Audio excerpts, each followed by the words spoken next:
Hey guys, I wanted to answer a few questions that a couple of viewers had as we're talking about pallets, which is out of the context of what I was leading into. There are a few subscribers that have pretty good sized businesses, and they are purchasing pallets now. And one of them expressed that they're doing fairly well, right? So, with that in mind, buying, I'm going to use their example. They're buying 6 to 9 pallets, which is a little bit less than a 22 pallet load normal Gaylord size, right? Okay, so with that in mind, they're probably spending anywhere from $800 to $1,000 a pallet, right? Now, what I found years ago in doing that is the first so many pallets are what we call the loss leader. So you first start buying and your pallets are really good, and as you buy more and more and more, you get to start weeding through the not such good stuff. And that's where the operation becomes heavy-handed, right?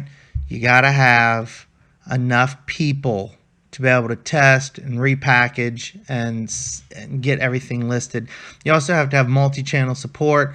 So you're going to be running a software that can post on all online marketplaces simultaneously, right? Okay, so there's plenty of those out there that do it. So you've got to be able to be on eBay, Amazon, Walmart, Sears. When you're talking about multi-channel, you've got to get out as much as you can to be able to maintain the sales levels. And then ultimately, it's about scaling. So if you find you're in a position where you're ready to start moving into 6 to 9 or 10 pallets, you'll find that everything is going to be a return on time versus the investment for the number of employees, your overhead costs, how quickly can you process that material, get it up, have sales, what's your sell-through rate on that material, and then what is the return rate? Does it look like you're making money now? In the next 45 days, how much of that material is going to be returned, right? So originally when the material was returned, you're buying customer returns, and so there's a statistic out there that says a lot of this stuff that's ordered through Amazon, eBay, Walmart, online, Best Buy, so they've all got third-party channel apps. So they've got third-party marketplaces, right? So with that in mind, statistically speaking, about 80%, and I can't attest to this because my experience is much different, is buyer's remorse, and about 20% is actually bad. Well, I found that my numbers were more 50-50. So whenever I would price out a pallet and I would get complete manifests, I could go down, build a spreadsheet, go down the manifest and say, well, if it works, we're going to get this number of dollars. When it doesn't work, I can sell it not working for this number of dollars. And when it's not resellable in not working condition, well, then it goes in the dumpster because there's nowhere else for it to go. A 20-yard, 30-yard, or 40-yard dumpster gets very expensive. You're talking $400 or $500 a month just for a dumpster. So you're looking at like $100 a week to be able to put all of this junk in. And when you're buying between 6 and 9 and tractor-trailer loads of material, I was throwing away several Gaylords after it was sorted back into the Gaylords for junk and throwing it away. The not working material turned out to be about, let's just say 60%. So I had 60% not working, 20% trash, 20% good sellable, right? So we'd make really good money on 20%, which would be enough to say cover all the pallet costs. The 60% was very time intensive. So the breakdown, the sorting, the testing, the repackaging of the material took a lot of time. And so that became the volume of the business. That's what gives all the employees their paychecks. And I got to personally make money off of the 20% that sold initially. And so throughout time, as that material would get worse or better, seasonal changes in that material is an effect that you cannot control. And so the pallets that you buy today, you may not be able to duplicate in 6 months. So you buy 6 pallets and it takes you a month to process them and you get it up for sale. Then in the next 30 to 45, 60 days, you'll see big sales numbers come through, or how much of that's not selling. And then you're going to be ready to do it again. So the question is, do you have the money to keep up with this turn? Do you have the money to hold the inventory? When you're looking at selling everything online, your price point is X. There's a point where you yourself will become pallet liquidations. You'll start taking all the material that you can't sell on eBay or Amazon because it's too big to ship. I bought a truckload one time that was supposed to have a bunch of whatever in it. It doesn't matter now, but I ended up with like 400 vacuum cleaners, Hoover vacuum cleaners. Well, yeah, they're $180 and I paid, $50 a piece for them. But then it's $50 to ship them.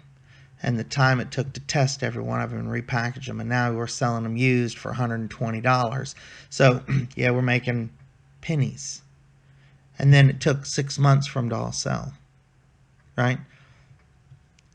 Well, I found it was easier to rebuild pallets and put them out where people that wanted to buy vacuum cleaners, I could make a faster, smaller profit and not have to deal with these large-scale items. Between those vacuum cleaners, I got a load of air conditioners one time. I mean, I can go down the list, and the list grows because the manifest is supposed to be X, and then these pallets are supposed to be untouched.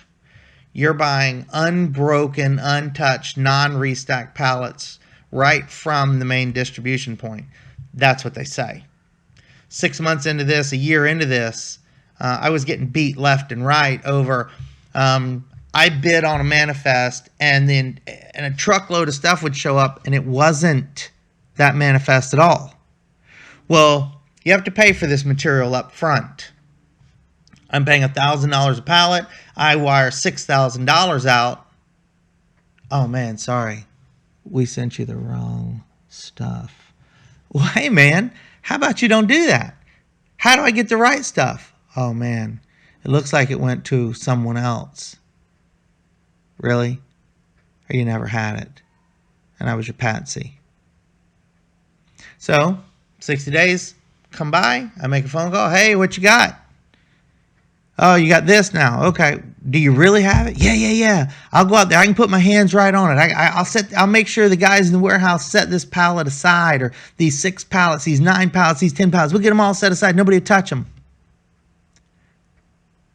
Hey, 30 days later, when the truck shows up, or 2 weeks later, when the truck shows up. Wow, how is it that 2 months, 3 months in a row I get the wrong material? That's weird, because now I'm out, and at the time I was spending $20,000 a truckload, 40 grand, right? Yeah, I come out okay.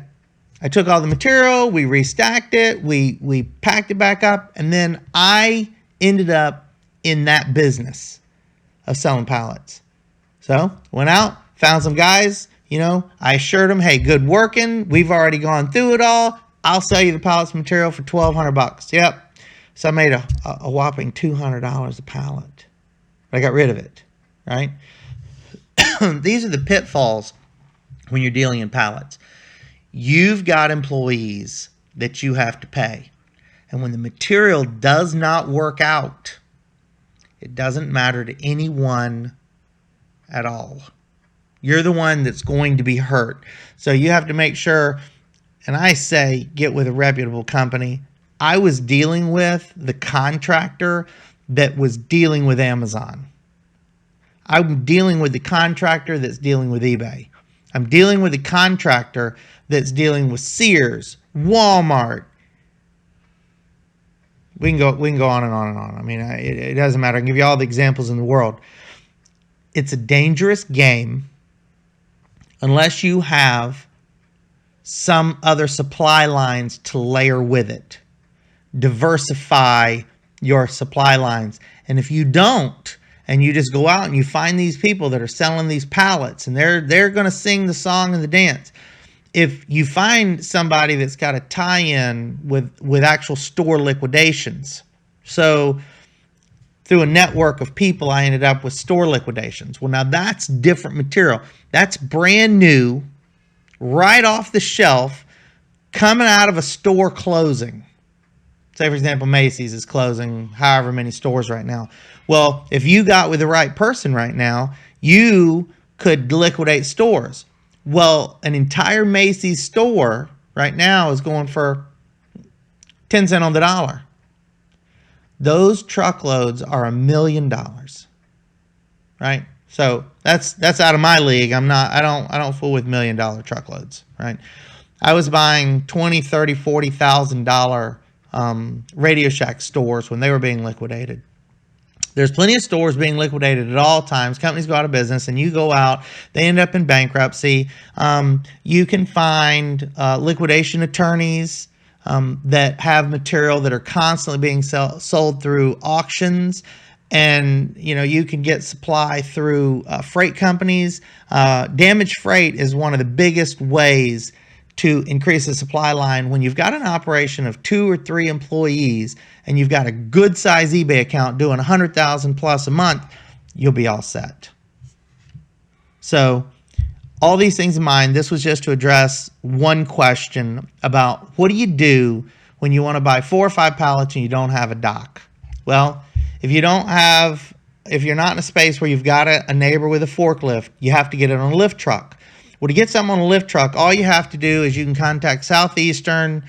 I use freightquote.com if I'm just doing piece parcels, right? Real nice people. You can set up to have a tractor trailer load of material or 2 pallets or 3 pallets dock transfer onto a lift gate, and it's a couple $100, right?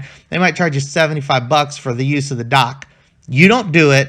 Southeastern will transfer it to a truck of your choice, and then you're going to pay them to bring it from the local Southeastern dock, which is, within a couple miles of you, to your space, drop it, pallet jacket right off the back.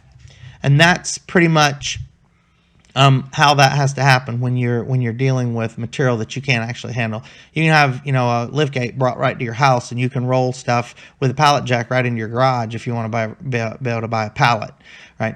But these are some of the pitfalls and dangers that I will always warn somebody about, right? As one individual wanting to buy a pallet, you're going to buy something you think is one thing, it's going to show up, it's going to be another, and you're going to lose your money. So until you can buy 6 pallets, 9 pallets, 10 pallets, 20 pallets, it's a dangerous game. It's a dangerous game when you buy tractor trailer loads and what you thought you were buying isn't what shows up. So keep all these things in mind. Feel free to keep the questions coming, and I will answer them to the best of my ability. Thanks for watching.